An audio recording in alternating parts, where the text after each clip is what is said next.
All right, Entree Architect community, it's 4 p.m.-ish Eastern, which means it's time to start today's Entree Architect Context and Clarity conversation. It's Context and Clarity Live today. Welcome. Glad that you're here. Say hi when you get here. Let us know that you're here and where here is for you. Where in the world are you? Where are you joining this conversation from? If we've never met before, my name is Jeff. I'm in Indianapolis. I'm not even in Indianapolis today. I'm in No. Atlanta today. I'm usually in Indianapolis. We come here every weekday afternoon at 4 p.m. Eastern for one reason, so that we can find clarity around things that matter most to you, the architect. It doesn't matter if you're the employee of a firm or you own your own firm. Maybe you circled a date on the calendar and you said 2022 is my year and you're on the runway to starting your own thing. Or maybe you have owned your own firm for a year or 10 years or 28 years and you're starting to rethink or reimagine what that firm could or maybe even should be. All of the topics that we cover, one topic every day, they all fall under the broad umbrella of the business of architecture, and they're all the need to know topics for the success of small firm architects just like you. So thanks for joining us today. Welcome. Say hi when you get here. It's great to have you here. Sorry about the background music. Part of the game today is to guess what song is playing in the background. I'm looking forward to that game. Yeah, I know you are. I love We're, games. we're, I love games, Jeff. Katharine loves games and rules, if you haven't figured that out yet. Which go together, by the way. Rules, that's what a game is, something you're doing with rules. There's a direct correlation there. Absolutely. Absolutely. Right. As usual for Context and Clarity Live, Katharine MacPhail has joined me today. Hi, Katharine. Hello, hello. Hopefully things are a little calmer where you are than on this end of the phone line. I would say so. That's So good. far, anyway. It's just another Thursday over here. No, that's a good thing. Yeah, we've got the two soup cans with the string pulled pretty tight at this point. So we'll see. We'll see how this goes today. What could Let's go see who. wrong? Nothing. Nothing. It's impossible. Hmm. All right, let me look. Who is? I think on my screen I see Kurt over there on Twitch joining us from Flint, Michigan. I think he's first on my screen, which means that he is the winner of today's John Kenny Memorial Crocheted Bathtub Award. Congratulations, Kurt! Thanks for joining us. Thanks for holding up the Twitch community over there. Glad that you're over there. Scott Thrift is in warm, hazy San Francisco. Welcome back, Scott, and he's over on LinkedIn. Benita, thanks for the wave from Atlanta. Glad you're joining us today. Jefferson from Los Angeles, linking in, as he says. He's on LinkedIn. Cristovelli has joined us from YouTube. Says, can't seem to find on Facebook yet. Sure, it's just lagging behind. Uh-oh. Hopefully it picks up on Facebook here momentarily. But thanks for the heads up. And let's see, Benita says, welcome to the range. Yeah, that's one reason I'm sitting in a Starbucks right now is because I'm in traffic and torrential rain. Let's see. Chris says Catherine's the game master. She certainly is. Vanessa, welcome from upstate New York. Thanks for the wave from up there. Glad you're joining us today. Kurt celebrating. It has been a long time since Kurt won a Crochet Bathtub Award. If you happen to be on Facebook right now, maybe you're commenting, maybe you're typing away, putting things in the comment section that are not showing up on the screen, and you're going, "What's going on? What's up here? What's wrong with this situation?" Well, it's probably because you're in a private Facebook group, which has privacy policies. Obviously, Facebook won't allow your name and your likeness and so on to leave Facebook to come over here to Restream, which is the platform that we use. However, we have a solution. Down at the bottom left of the screen right now is a URL. You can type this into your browser window, chat.restream.io/FB, sort of like Facebook, chat.restream.io/FB. And once you do that, a couple of clicks later, you will give Facebook permission to talk to Restream, and all of your problems, every single one of them will be solved. They'll be taken away just with a few clicks. So try that out. And hopefully somebody is actually seeing this on Facebook. We had this problem last week, didn't we? We've had a lot of weird problems lately with Restream.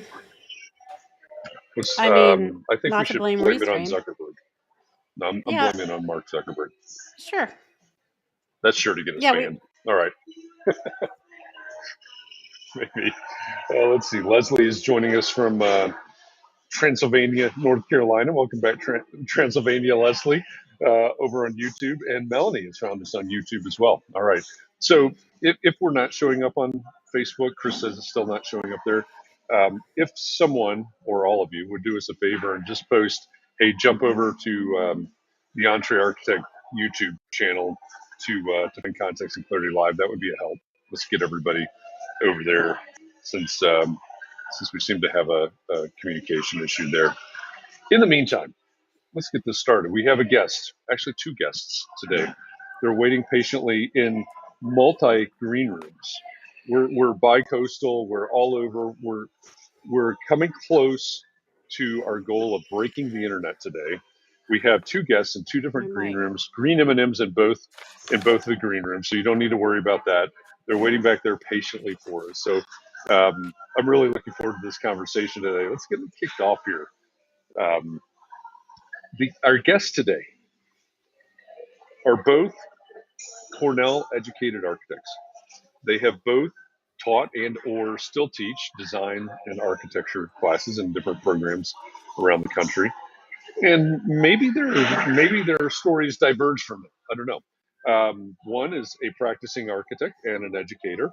The other is an R&D at Adidas over on the consumer products, the shoe company. It's probably not called a shoe company, sportswear company. I'm not sure. We'll have to get a clarification on that. But together, our two guests today have formed a company, a consultancy that they call Out of Architecture, where they help people like you and people like me explore the value of your education, of your skills, of your talents, the value both inside the profession of architecture and outside of the profession. So let me click a couple of buttons here. Erin Pellegrino and Jake Rudin. Welcome to Context and Clarity Live. Thanks for joining us today. Thank you. Super happy to be here. It's great to have you. Thanks for bearing with the technical issues today and the music. Although I don't know, this is a great roller skating song from my youth. Is everything all right? We're going to get all kinds of we should have we should have more music on Context and Clarity. Well, you know what? I wonder if that's why we're not on Facebook. Maybe they're blocking us because of the seriously, because you can totally tell what it is. Yeah, well, we may get in trouble here. I don't know. Well, but yeah, okay. Well, that's all right. We've been in trouble before. We're going to bust it out. Erin and Jake, two of the things that I've encouraged everybody to do is, first of all, go to outofarchitecture.com and check out your website and look at the testimonials there and look at everything that you're doing. And I've also encouraged everyone to go over and listen to the Business of Architecture podcast. I think it's episode 411, where you talk with Ryan Willard, who, by the way, for everybody out there, Ryan is a past Context and Clarity Live guest, probably close to 2 years ago now, or a year and a half maybe. But first of all, that's a fantastic conversation with Ryan. And I think for me, that really kind of cracks open a lot of things that we talk about in Context and Clarity. When I first reached out to you, we were really kind of on the heels of, I'll call it the SciArc debacle, the panel discussion that they had. We had our own panel discussion where we talked about, what is it like working in architecture? And I love this as a follow-up because, one question is, do you need to work in architecture? Now, all week I've been volunteering to receive the hate mail. If did you get any? Not that I know of, but I don't check the mailbox that often. So the spam filters are working well. Yeah, exactly. I don't even open my email. I don't know. But question number one, maybe, does someone that goes to architecture school, right, that's educated as an architect, do they have to go into architecture? I'm sure that we would both answer no, and I think it's an easy answer because for anyone who's been to architecture school, including all of us, there are so many lessons to be learned there that really often are lost when you transition into traditional practice, right? Lessons in creativity, lessons in client management. I mean, certainly those carry through if you're running your own practice and firm. Lessons in just reading people and figuring out, what the right responses are. But I think in general, there's also a huge variety of skills. And that's something that Erin and I noticed really early on, is that we loved being in the wood shop. We loved, drawing and making models. And architectural education seems to be based in, a practice that hasn't existed for a really long time, and is sort of preparing you for this artistry that is very different than what a lot of young architects experience when they first enter the profession. What has become really evident to us over the last 4 years, while we've been running this business and also transitioning into other careers, working at places like you mentioned at Adidas, we get to do so many of the things that we did in school, but in service of some other goal that's not necessarily buildings or the built environment. It doesn't mean that it has any less fulfillment, maybe purpose, passion, but it certainly does make people scratch their heads often when they say, "Oh, but you went to architecture school." And I think that's something that we have tried to address so many times, in that, being an architect, it's just a noun. People change careers and professions all of the time. And it's only this sort of maybe strange scenario because of the way that we have culturally pinpointed architects, the way in which we have sort of highlighted architects as, these very sexy, like very highly lauded individuals with, one singular creative focus.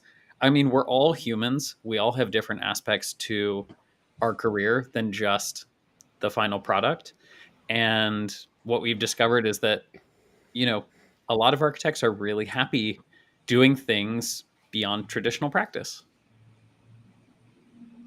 And I mean, I think I'll follow up with that with just, I think it's our job as creatives, as people who are arbiters of the built environment, but also just arbiters of ideas, that, we control what it means to be an architect. And I think, honestly, the profession itself needs to adapt to a changing world.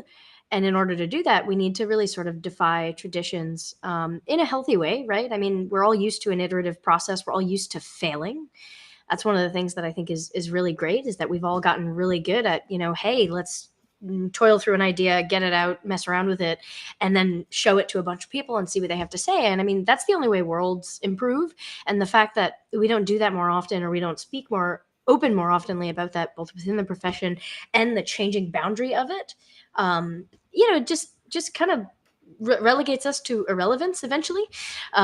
So, I think there's so many other ways to be kind of architecturally adjacent, to use your skills and the value that you provide to the world in other ways. But there's also this idea of, this noun, being an architect, doesn't have to mean what it was when you went to school, just because at that point it was probably already outdated. And even, my students now, what I think they think an architect is probably still an outdated term. And I think the more we can own that and own the development of that, and recognize all the skills that we have and the agency that we could have, the better off everyone is.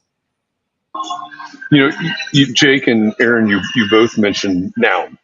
And when you were talking to Ryan Willard on the business of architecture, you talked about the noun problem. And it struck me, I mentioned this earlier this week, that I was working with a client, and I had to play off that noun problem that you were talking about, because what we were struggling with at the moment as we were working together was, I think they had a noun problem. One, I'm an architect. Two, I'm a business owner, right? These are their own personal, their own personal perspectives. And so maybe we can talk about that noun problem a little bit more. But to me, the way that was playing out in this particular case is, if I put myself in their shoes, I identify myself as this. I identify myself as that, and I'm really struggling to let go of those two titles, of those two names, which is keeping me and this is my opinion, but it's keeping me from achieving what I could possibly achieve or becoming my best self, maybe even as an architect or as a business owner or whatever all the terms are. Can you, one or both of you, talk a little bit more about the noun problem as you see it and what you run into? Erin, I would just start by saying one of the things that is super common that I think clients bring to us is, we're looking through roles and they'll say, well, I don't have any agency experience. Or someone will come and they'll say, well, I'm such a generalist. And to me, that is like one of the proudest things you can call yourself, and I would lean into that by saying, I'm an expert generalist. I know a lot about a lot of things, not fully, mastery maybe in any one. But at the same time, when we go back to that agency question, I mean, you might consider yourself an architect and a business person, but if someone comes to you and as part of your architectural project, landscape is involved, you're gonna dive in and do it. If interiors are involved, if working through a kind of larger scoping or maybe master planning, or these are all areas that aren't necessarily the responsibility of the architect, and over the years have been relegated, I think, to more and more consultants and more specialists. So maybe architects feel like, well, I shouldn't be getting into that, or I'm not qualified, or, maybe I just don't hold the right title. But then you start to get even farther out into, visual branding and graphic design and marketing and all of these things that inherently architects are pretty good at because they're creatives. I think we don't practice them, and therefore we end up not being very good at them in the long run. I mean, I think most architects on this call would raise their hand and say, like, I am not good at marketing. That might not be the case for the two of you who run a pretty consistent live show and have, put your names out there and are selling your own brands. But certainly, I mean, Erin, I guess, would you agree that that's kind of one of the areas where we see people faltering the most? Well, and I think it's not being able to take stock of your skill set, right? It's just not what becomes the focus, especially in school, but also in the practice. It's just like, just get it done, right? You may be really good at producing the drawings, or, maybe you put the presentations together really well because you've got a graphic eye. None of that ever gets, for the most part, acknowledged beyond this is what it takes to get the work done. But I think a skill audit is obviously incredibly useful, both to know what you're good at and also know what you're not. You don't know what you don't know, and therefore when you need to skill up, you need to skill up. But I think it's also a cultural thing.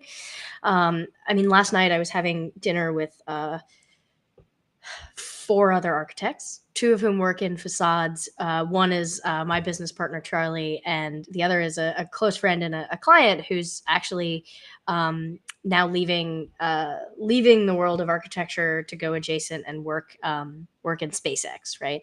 And we were talking about some of the classes we teach, the job that they were headed off to, and just like, the weird public space we were in the seaport in New York. And at the end of the night, we were all saying goodbye, and one of the facade architects turns around and is like, this is the first time in a really long time I've hung out with all architects and we talked about stuff that wasn't just architecture.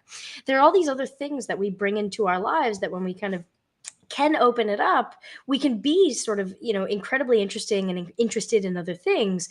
But I think the culture of architecture is the thing. It is a capital A thing. You worked this hard to become an architect. You own that title. You have to, eat, sleep, maybe not sleep, live and breathe architecture. And I think, again, it comes back to expanding that definition, but feeling like you have the security to do so. And I think for a very long time, I at least felt it, there was always a stigma around this idea of, what do you mean you're not going to just do what everyone else does and work, especially when you're graduating, work for one of the big name firms, go work for a star architect. It doesn't matter, what sort of wage they can pay you or what your work-life balance is going to be like. You get that. There's no way you turn it down. And I don't know. I just think we're, more, we can be more whole human beings and more whole practitioners and more whole designers and creatives if we recognize all these other facets of our skills and our life and our overall culture that we can bring to the skills that we bring to the world. I don't know if it's I see a question up on the screen, and maybe I can quickly add on before we touch on that. But I think, to bring it back to a conversation we were having in the multiple green rooms before this, we had a little bit of a chat on burnout. And when we think about what it means as an architect to burn out, a lot of times that association becomes with having such a narrowed focus that you really don't have any other outlets. And as Erin said, there's work that is nourishing and there's work that is depleting. And if you narrow yourself down to work that is only depleting, that's when you get burned out. And as we can all recognize, it is a very real, very physical, kind of tolling emotional phenomenon. What's really amazing, though, is if we circle back all the way to our education and we think about the sort of general sense in which we learn design, in which we learn to see, like, a box not as just this cubic form, but as edges and corners and lines and the different shading and solid void and all of these elements, you can apply that in so many different ways. And the ability and the desire, and even just recognizing that very likely as an architect, as someone who went through that training, you want to have your hands in multiple things, is really important. And I think isolating yourself down to just one focus, as opposed to recognizing that maybe in order to stay engaged, I need the ability to jump between a certain set of various goals, various projects, various topics at any given time, I think is pretty important. And we often find that, there's this moment when we speak to architects who have been in the profession for 15 years and they say, well, I just want to narrow down and I just want to consult on this one specific aspect that I've been pigeonholed to in my firm. Usually we end up getting to the point where we say, well, it sounds like you actually want to do several things at once. And they go, yeah, but you can't do that. And that's just not, it's not true. Well, so this morning we were talking about, all week we've been talking about this, but this morning we were talking about what we wanted to ask you about, and we were talking about the title of architect. And I think it was when you were talking to Ryan, you were talking about how people don't really want to let that go. So we were talking about that. So how do we get beyond the title of architect? And I feel like I could be open to a lot of things, but then when someone mentions like, well, don't call yourself an architect, I get a little bit like, well, then what? So how do we get beyond the title of architect? I think everyone's degree of relationship to that title is going to be personal to them. Full disclosure, I'm the licensed architect in the duo. Jake is the recovering architect, so that's his RA. And I think I'll speak for both of us at the moment, which is that we wouldn't trade the training we've gotten for anything. Use it every day. But both of us also have MBAs, which we use every day as well. But we don't go around kind of calling ourselves, Jake Rudin MBA, Erin Pellegrino MBA. The architect title is something I do embrace, but I recognize that title means something to me. And most of the people I talk to that are not architects really are very ignorant to what that title actually is. They have this sort of nostalgic idea of blueprints, which I have never actually seen. Wow. In physical, actually, no, that's not true. There was never even seen them, like in a museum or anything? Blueprint of a burrito at 10th Ave Burrito in Belmar, New Jersey. But aside from that, actually seeing old school blueprints, no, I don't think I have. And I think that's just to say that I think most people, or one of our professors would call them normies, that are not in the architectural profession or know an architect or something, really have very little idea of what we do. Most of the questions I'm sure everyone in this digital room has gotten is, oh, you're an architect, so what kind of buildings do you do like hotels, or like do you focus, they have very kind of surface level questions about it, which is not to say that they're somehow not understanding of what may at least what the media may put out about what an architect does, but they don't know the type of thinking and training that we bring to creative problem solving. We make ideas out of nothing, and I think that is an incredibly powerful title to ascribe to. I make ideas out of nothing, but it's our job to actually educate people on what that is. Now, that being said, if you want to go off and do a different thing, and we do have clients who come to us and say, I want to go work for Deloitte, I want to be a consultant, or you know what, I want to go back, we're more into the technical side and become an engineer, but how do I even talk about my experience as an architect and my experience as someone who's gone through that training, perhaps that professional experience, a series of types of projects that proves that I can speak that language, because the title itself doesn't encompass what a normal person would think an architect could do.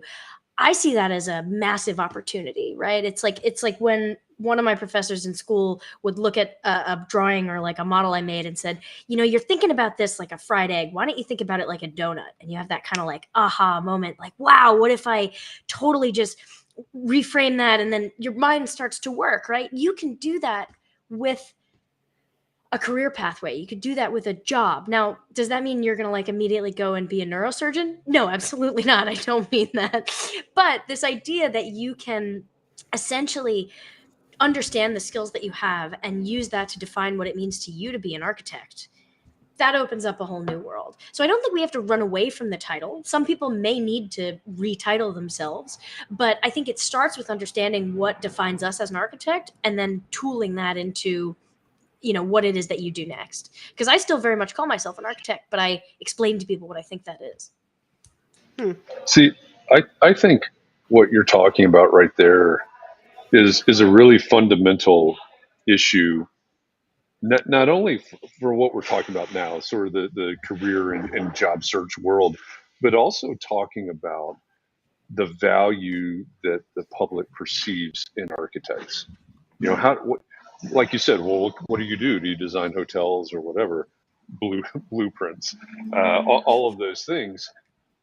So how do we, and your context typically, I'm assuming with your clients is really on the career side, and so, well, I've got this talent, this perspective, et cetera, and so we can talk about it from that, framed in that way, which is perfectly fine. Or we can look at it, I think, maybe from a 30,000-foot view and say, okay, well, the next person that walks in here, if we were to talk about the actual value of an architect, what would we actually talk about? Because it's not going to be the blueprints or even designing well, probably not going to be designing the Starbucks. How do you go about starting these conversations, I guess? There's, as you mentioned, there's sort of the career side of this, and then there is actually the business side of this. And Erin and I do a little bit of advising on both. On the business side, I think it's recognizing that the structure of being an architect in the context of a business, especially if you're running your own firm, is not quite as, I'm the end all be all and architects can do everything by themselves. What I mean by that is this client that we have, she's running her own business. They received just two people, received a request from a very large Middle Eastern project, essentially formulated as a very large company with a seemingly kind of endless budget. And we were talking to them about what the scope that they're being asked to do means in terms of billing. And they said, well, these are this is what we would equate to our salaries. And we started to prod a little bit more. And there's all manner of kind of details into these projects. But one of the things that came up is, well, who's going to manage the project?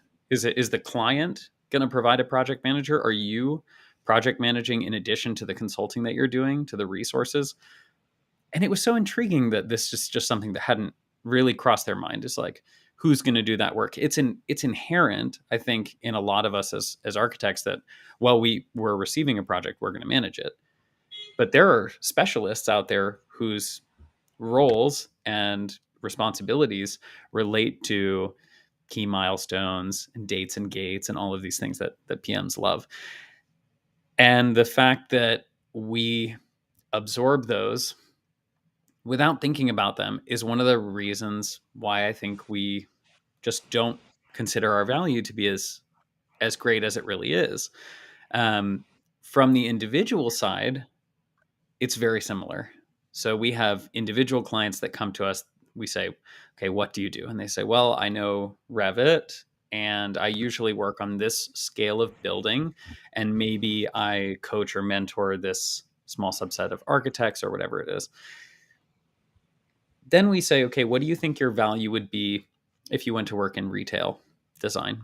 You know, if you went to go to work for a business whose goal is not to build architecture, but to connect people with a product. And they say, that's a really interesting question. I never thought about that. And I say, okay, well, you know, would you be shocked if I said that you could be making, you know, 30%, 50%, you know, some grossly, you know, disgusting salary at a company that has no intention of focusing on architecture, but needs architecture as a way to sort of track their brand through the entire customer experience. And if I ask you now about your experience and I ask you about the narratives that you've worked on with clients, the kind of, you know, way that you've incorporated a client's desire to expose their brand to the customer. Maybe it's more service design, maybe it's workplace, maybe it's you know, big Google headquarters or whatever it is.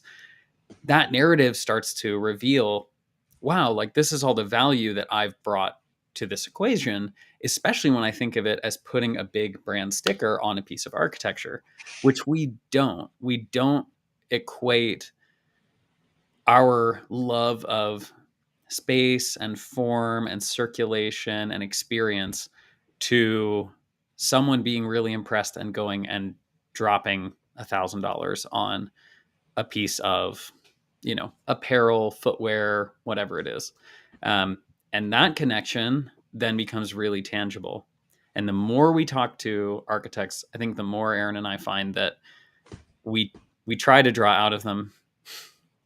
We try to draw out of them, okay, when you're pricing yourself, what value are you providing? And that question is so tough to answer. But when you start to look on the other side and say, what are you enabling for the customer? What value are they going to get because they are using your services? That's a lot easier to put your finger on. And you can do that with your career as well, by hiring me. You know, not only am I weaving all of these things together, but, you know, this, and this will be possible. I think as a business, it's even more important to do that. And it's very difficult to unlock that key to say, well, you know, rather than basing my consulting fee on an hourly that I feel like is a reasonable salary, I'm going to look at what the output is and simply say that you're going to be gaining more than you're going to be spending. And if I happen to be making triple what I would want as a salary, that's none of your business, right? That's literally my business. It is actually, in fact, my business. So it's a tough line to walk. But I think what you touched on is incredibly important, right? We have this in Entree Architect, we have this whole build your course and workshop, and that's really what we're talking about is what's the value that you're creating or generating, or the result that you're generating, and what's the value of that. So thanks for taking that in both directions. I appreciate kind of looking at it in the two different ways. If someone is a student right now, and I haven't scrolled all the way through the comments, so I don't recognize right off the top if we have any students with us. But if someone is a student right now, what do they need to be thinking about? Erin, I know you're teaching pro practice. I teach pro practice. One of NAB's big pushes is the idea of path to licensure. I prefer to call that path to the profession, because to me that also sets up the conversation of maybe path from the profession or path from school. So if there's somebody that's in school right now, what do they need to be thinking about as they prepare to go out into the quote unquote real world, and whether or not they end up in a traditional firm setting or in an architecture adjacent profession or role or whatever it is? What where do they need to be in their headspace? What do they need to be preparing right now?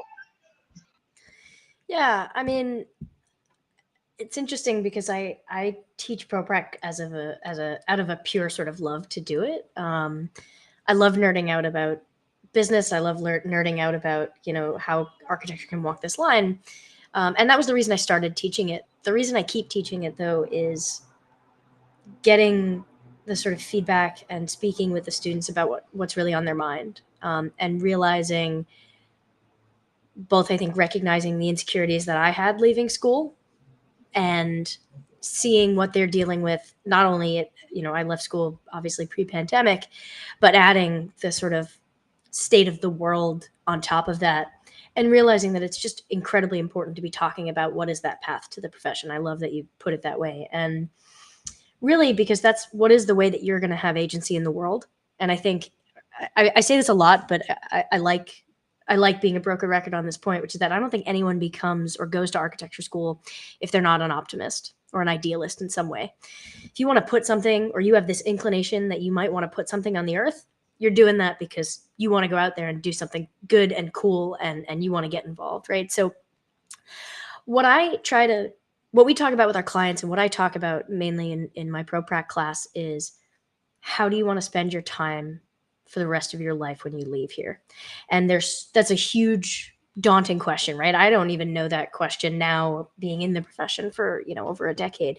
But when we frame it that way, right, because they're all worried about their resumes and their portfolios, and I got to find this job, and I'm doing thesis, and oh crap, this paper's due, and all this other stuff, which is normal life shit, really. Sorry.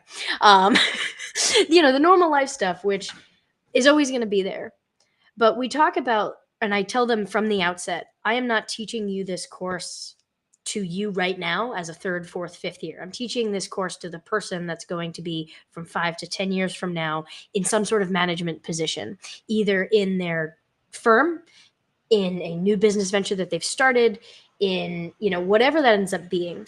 The person I'm talking to, or the person I'm trying to speak to here, is not the person that's worried about the immediate next step. It's that person. And I want you to try to put yourself in that frame of mind and say, what do I want to be doing with my time? Because time is the only finite resource that we have. Architects, I've found, I feel this way, I know this of everyone that I know that is an architect, we have tons of energy. We find ways to make energy. We find ways to kind of bring it to a project until burnout happens, right? But we have a passion for what we do. And that energy is something that, if you get in this mindset of, being able to work on yourself and allow yourself to kind of rest and whatnot, that energy is an infinite resource. But your time is the thing that isn't. So how do you want to allocate and spend your time in order to make sure that that energy is really what keeps you going? It's kind of a little bit maybe like the Energizer Bunny, but really, like, I give them a final assignment where, they've got to submit their resume and their portfolio, or if they're looking to go to grad school, they've got to give me a CV and a comprehensive portfolio as opposed to a short works thing.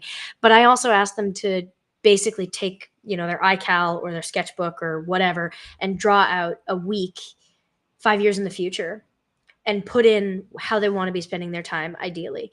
And I don't want them to say, well, I want to be, celebrating getting my license. No, not that. Do you want to be on site 3 days a week? Do you want to be at a point where you're maybe on track to be a PM, or you are a PM and you're meeting with contractors on site and you're doing that? And do you want to be home by, 5, or do you need to be home by 3 because you want to start a family early? Do you want to be doing the funny one we always tell people, even though Jake and I have never done it, is like, do you want to be doing hot yoga twice a week? Put that on there. Do you want to be traveling multiple days a week because you want to, kind of use your ability or use the skills that you have to kind of go see new places? Put that on there. And I think when we design it that way, you're never going to, predict the future in that way, but you're going to get people who say, I like this wood shop thing. I would like to be in a shop maybe on the weekends, or maybe I'm at a design build firm and I'm actually working, on site with some of the contractors or whatever, right? It helps them to think about what do they prioritize and then back that out into how do you spend your time. And that's an exercise we do with a lot of our clients, but a lot of the time our young clients who are just like, they're so full of energy and passion. It's just like, how do I go out there and do it? And it's like, well, you kind of got to back into that based on what your priorities are. And it's hard to ask someone, what are your priorities? Like, what are your goals for the next 5 years? That's a really obtuse and somewhat invasive question.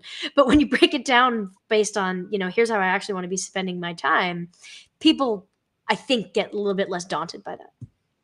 And the question you can ask yourself if you are trying to solve this without getting too grandiose is, especially as a young either student or recent graduate is, what would your friends have stereotyped you as in architecture school? Were you the model maker? Were you the renderer? Were you the person who was always computational design or super into robotics or, just really like honed in on graphics and doing all the graphics for all the, the parties that you weren't supposed to be having, but you still posted up all over Studio because you thought the posters looked really cool. When you kind of look at it from that lens and you think like, oh, that's the stuff that I just was naturally drawn towards, we can use that, and you can use that to sort of identify, oh, maybe, the reason why I put off writing my paper in order to do that was because I just really enjoyed it, not because I'm a lazy son of a gun or, whatever that the alternate thought pathway might be. I love that. Love that perspective. What's the makeup of your clientele? Or all right, guess the song. Sorry, it's a good one. We got dancing going over there. Are your clients mainly students? Are they emerging professionals? Are they mid-career? What does your clientele look like? They are all over the place, honestly. And we've had clients who are still in school to clients who are at the top of the firm, clients who have been in the practice for 30 plus years who are interested in moving to kind of more of a consulting role or interested in just, focusing on a specific parameter of their career. Maybe it's time, maybe it's money, maybe it's both. We've had clients who I would say there's buckets, but I'm always shocked. We have an intro call coming up with a client who said, hey, like I've been doing this thing for 7 years and, it's much more in the legal profession. I went to architecture school. I got a JD. And now I'm kind of thinking like, what's next? Maybe it's not law, maybe it's not architecture, maybe it's some combination, maybe it's this, maybe it's that. So they are really all over the place, but we definitely, could bucket them into, there's really that like very early years where a lot of students are just coming out and saying like, I already know that I want to do something different. And then we have clients who really are thinking like, I've put in my time. Maybe I've ticked the box of getting licensed. We have tons of people that say like, I just really wanted to get licensed and now I'm there and I've done it. And then I think there are sort of like the mid-career burnout where really it's about like, just, I'm in a crisis mode, and I need some support.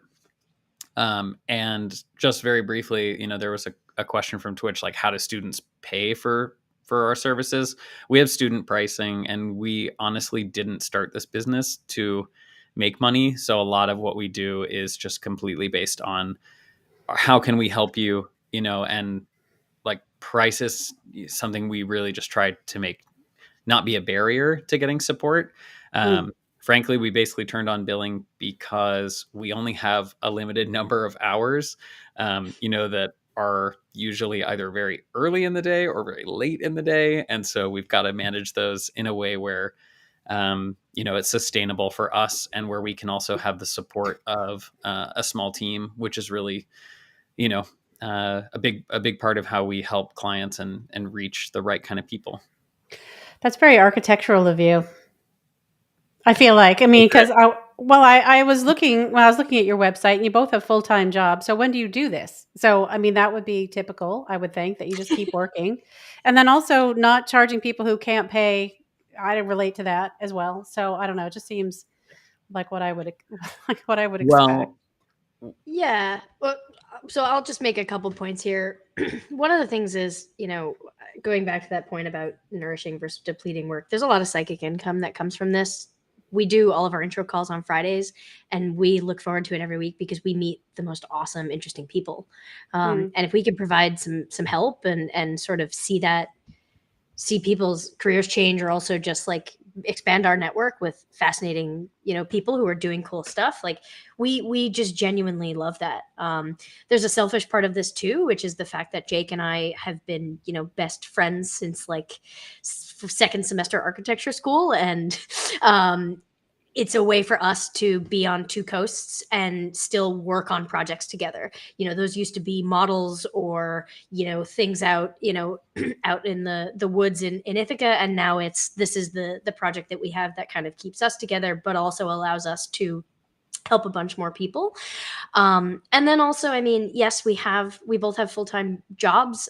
This is obviously something that is a passion project for us, but we've taken those looks at our lives, and I won't speak for Jake explicitly, but I certainly have, and have said, like, how do I want to be spending my time? I have the luxury and sometimes the burden of the fact that I do run my own practice, but I have an excellent partner who helps me with that. And we also teach. And so there's a balance there that allows that to happen. And we also recognize that the work that we do here reciprocates back into the work that we do elsewhere, especially with the teaching on my side, and also with the fact that there are a lot of alignments in sportswear and in the role that Jake has at Adidas, where he gets to meet a lot of fantastic talent that may or may not be a good fit for Adidas, although that becomes a different thing. We have the ability to bring value of what we do here into other parts of our lives. Yeah. So Jeff wanted me to get back to this question. What commonalities do you see with architects breaking out of architecture? So is it that, and when I was thinking about, I was really struck by in Ryan's interview, when you said it's heartbreaking to get out of school and realize that's not what you thought you were signing up for. When I think you said it was heartbreaking, didn't you? And I was like, yeah, it is kind of. It's really disappointing. It's really disappointing. So are those people who are perpetually disappointed, are those the ones that end up coming for you, or? No, I think one of the most interesting commonalities is that people say, I was never the designer who was comfortable with a blank piece of paper.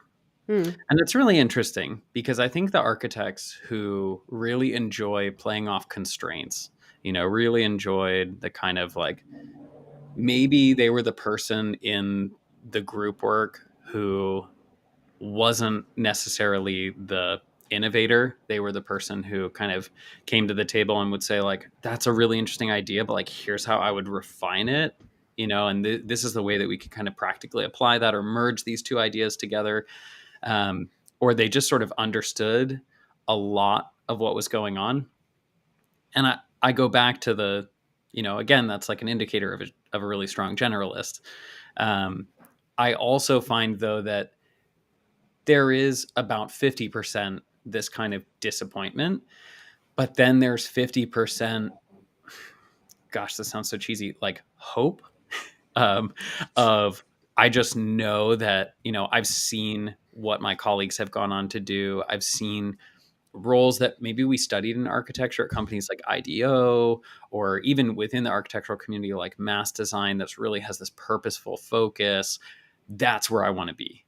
Like, I don't want to be at one of the big 3-letter name firms. And there are people who get a lot of fulfillment out of that. And that's awesome. And we really appreciate that. But there's also not spots at all those places for every graduate. We're graduating like so many more architects, quote unquote architects, than we need in actual architectural practice. And we have clients that go to work in tech, or that go to work in design of some other kind of consumer good or product or architectural space that's, wouldn't be something that maybe a traditional architecture firm would either be capable or interested in doing. And it's just amazing to think that, I think, and disappointing to think that we went through school without hearing about all those opportunities, and that faculty at so many of these universities are brought on because they have a very specific kind of two-person practice that is winning these really weird awards for work that they did for free, or work that they did with student labor that was free, that then they, claimed as their own. And then, I mean, like, I'm not talking about anyone specific here, but I really do think that's a common story. And I think you actually point to a lot of firms that act that way and benefit from that. And then you realize, wow, like, well, where did they get, the luxury of being able to do all that stuff? And not everyone has that luxury. And it's like a super privileged position to be in, to be able to chase that Starchitect dream. We do have clients that are interested in academia, and that is probably even a harder pathway to go down than just traditional architecture. Is that kind of architecture plus academia? Oh, well, maybe I have to have a studio partner who's kind of, one of them's teaching and one of them is actually running the practice. And how do you divide that? And it's, it's really interesting. So the commonalities are maybe hard to pinpoint, but there's a few stereotypes for sure. Yeah, and I think, Jake, you bring up, I think, something that, Katharine and Jeff, you were talking about initially, what kind of spurred our initial conversation, which was this, issue at SciArc, or what happened at SciArc. Unfortunately, sometimes the commonalities, especially around burnout or with clients who really come to us in crisis, are really heartbreaking in the sense that it's, we've had clients who've come to us saying, female clients who've come to us saying, I just can't work with my team anymore. I'm afraid to tell them that I'm getting married or that I want to start a family. Or I'm afraid to tell, and this is regardless of gender, like I have a family member who's really ill, or, like essentially afraid to be human, whatever it means to be human to you, whatever that has to do with your gender, your race, your economic situation. These are unfortunate commonalities that I'm not saying we hear every day, but we hear them a lot, and it's not unknown in the profession, but we're just finally starting to really talk about them.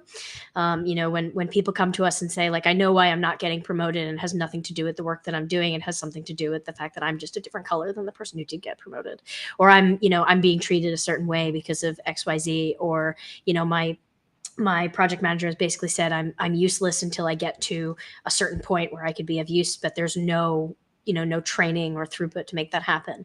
So unfortunately, some of the commonalities are issues that we just have that are systemic in the profession and systemic in other professions as well. It's not just us. And that is really, really tough, because it's not to say that, like, okay, once we get you out of architecture, you're going to be fine. It's rather, okay, how do we address that what you're going through is not okay just because it's happening and everyone's letting it happen or whatever. But also, like, how do we then even just totally reframe and try to help? Because we're not therapists, right? We're not here, and we're not trained to do that. But sometimes there's a lot of value and a lot of impact with two people who have been through what they've been through in terms of, like, architecture school and boot camp and and just saying, like, it's okay for you to not want to be in this situation. And the amount of times we've had people on calls with us kind of like emote or break down or just say they just needed to be told that is a significantly non-zero number.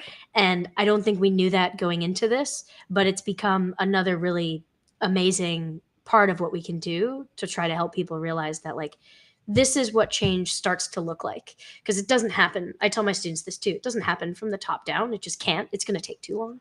It happens kind of as a community all together, saying that, like, no, we could do this better. And what we bring to the world is so much better than how you're being treated at the moment. And this goes way beyond just architecture. I mean, I have the opportunity to mentor quite a number of people at Adidas, and I absolutely love the work that I do there.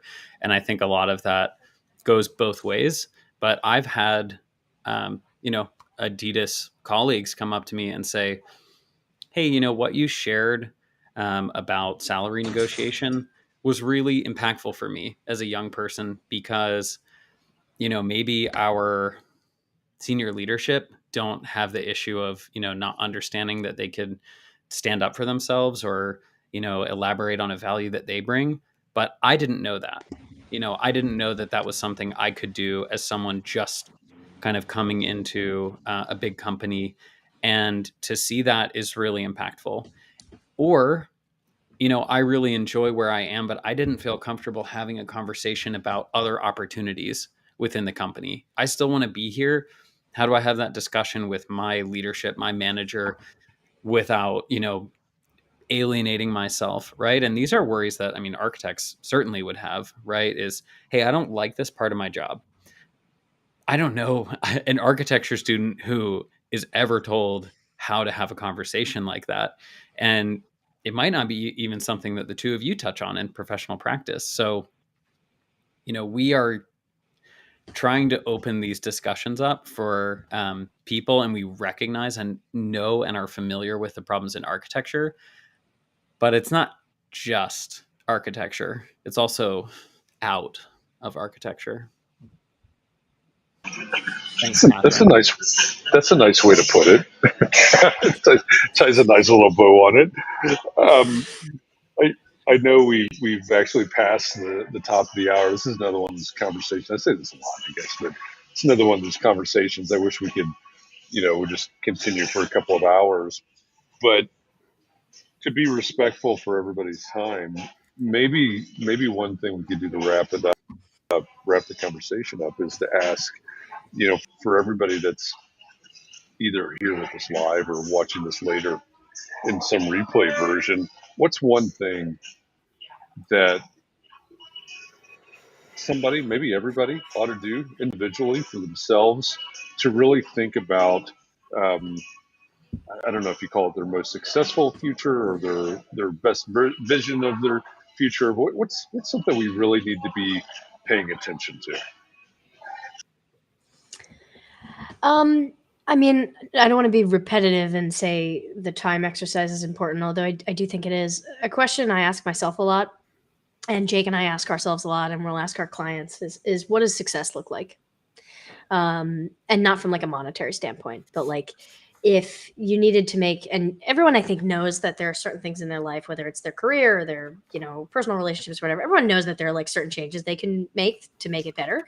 And we're architects, so we're constantly improving. It's our job to look at something that's seemingly perfect and find everything that's going to go wrong and fix it. So I think the thing there is, okay, so a year from now or a month from now, when this project is over, what does success look like? And sometimes that's just finishing the project. Sometimes it's just getting to the next milestone and surviving and living to kind of design another day. But if that question, when you ask yourself that question, if you can't see beyond the next week or a month or so because you're so kind of encumbered, then I think you need to have an honest conversation with yourself about how overly taxed you may be, and what would success look like a year from now if it wasn't that way. I use the 5-year exercise with my students just because I typically teach BArcs and 5 years of a degree. They went into this thinking, all right, when I graduate, I know I got a diploma, then what? Thinking of it in 5-year chunks is sometimes helpful. But even for me, sometimes I like to do goals in sort of, next month, the next 3 months, the next 6 months to a year, and then overall. And for me, it's like, all right, if I hold myself accountable, like every few pages in my Moleskine is that list. And what does success look like on a daily level, on a weekly level, on a monthly, on a yearly level? Then at least it helps me kind of break down how I want to spend my time. I think that's super helpful. And I would just say, from the perspective of someone who's a little less far out, I get asked a lot, like, how do you feel when you're helping people who are going into roles that like maybe you would want to be going into? Like, doesn't it kind of, if you've been in the same role I've been in the same role for 5 years. And I think a lot of people probably listening have been in the same position for a decade, 20 years, 30 years. And one of the things that really helps me is just to kind of sit down every once in a while and evaluate why I'm still in my position. So almost the converse, or complementing to what Erin is saying about what does success look like. And for me, my management, the ability to do and work on a huge variety of projects trump, a lot of the really shiny salary numbers that are jobs that make you work 90 hours a week on one thing that are, maybe would require me to move or to be in a different place, which is really important to me, like that sense of, rootedness or stability. And so having that discussion with yourself, just kind of allowing yourself to play out like, okay, who was the latest person that, in my network kind of made that change? And I went, oh man, and really thinking about what would it feel like? Would I actually take that job? If I was jealous of them, why was I jealous? Was it really just because it was a big number? Is it because I was actually interested in the work they were going to be doing? Maybe you reach out to them and find out like, hey, how is it? I had a very good friend who went to work for Apple, and I sent him a message a few months after he started to work there. The numbers were insane. Let me just say that. But his response that was like, I'll talk to you in a year.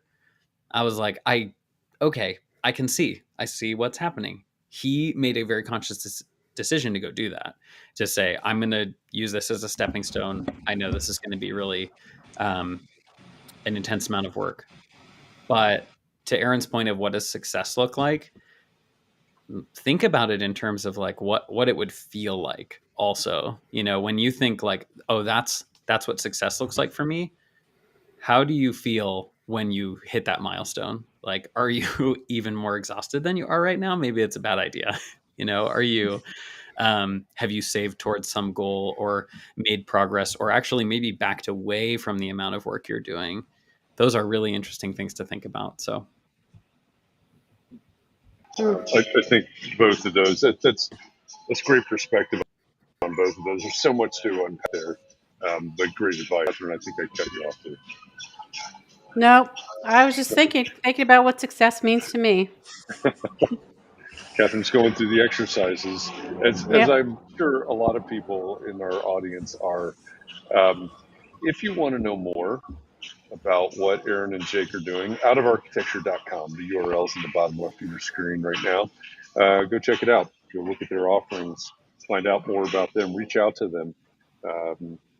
I'm sure there's a lot that you could explore here with the help of Erin and Jake. So to both of you, thank you very much for joining us for this conversation and for everything that you're doing. I think it's really important work for students, for emerging professionals, for all of those people that you mentioned. But I also think, I'm not just, this is not hyperbole. I think it's important as we think about the future of architecture. So thank you for everything that you're doing. Thank you. very This has much been for having fantastic. Yeah, thanks. Appreciate you being here. And everybody out there in our live audience, enjoy the music. Thanks for joining us today. Thank you for making context and clarity a thing. I say this just about every week, but I really mean that, because without showing up and making context and clarity a thing, we wouldn't be having conversations with Erin and Jake. So thank you for that. Thank you for this opportunity. Now, tomorrow is the final Friday in the month of May, which means it's Context and Clarity Book Club discussion. Yep. Our book for this month was Sorry I'm Late, I Didn't Want to Come by Jessica Pan. So that'll be the discussion. So let me, Erin, Awesome. I'm going to tell you, I don't know if you've read it. I haven't, but So Jessica Pan is an introvert, and she decided to spend a year essentially living like an extrovert, going through all kinds of different experiences and documenting them and turning this into a book. So for all of the introverts out there, it's a fantastic book. It's an entertaining read, but I think there's a lot of really great insights in it. We'll be discussing that tomorrow at 4 p.m. Eastern. And on Context and Clarity Live next week, Jessica Pan, the author of Sorry I'm Late, I Didn't Want to Come, will be our guest.